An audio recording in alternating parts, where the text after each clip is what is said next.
En cas de trouble de voisinage, a priori, j'essaie de discuter. On a pris contact avec le bailleur parce qu'on n'arrivait pas justement à trouver un terrain d'entente avec les voisins qui faisaient le bruit pour essayer de mettre en place une médiation. Aujourd'hui, Consomac vous parle d'un sujet qui fait toujours grand bruit, les troubles du voisinage.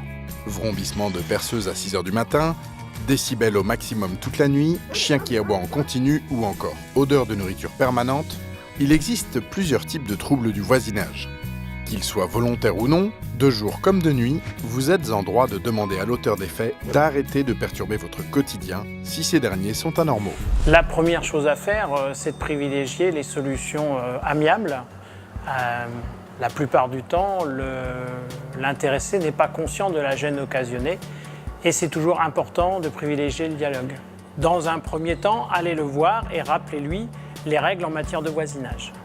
Si celui-ci ne respecte toujours pas, envoyez-lui une lettre simple en rappelant ce que vous lui avez dit.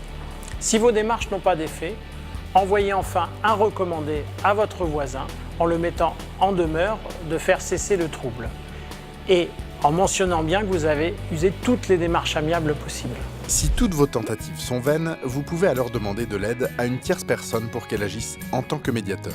Votre gardien d'immeuble, si vous en avez un, votre syndic de copropriété, ou vous pouvez faire appel gratuitement à un conciliateur de justice au sein de votre mairie. Ce recours est toujours considéré comme amiable, mais la fonction plus officielle du conciliateur peut être plus dissuasive. Si votre voisin persiste, vous ou votre mairie pourrez saisir les forces de police afin qu'ils lui rappellent les règles en matière de troubles du voisinage et il encourt une amende de 450 €.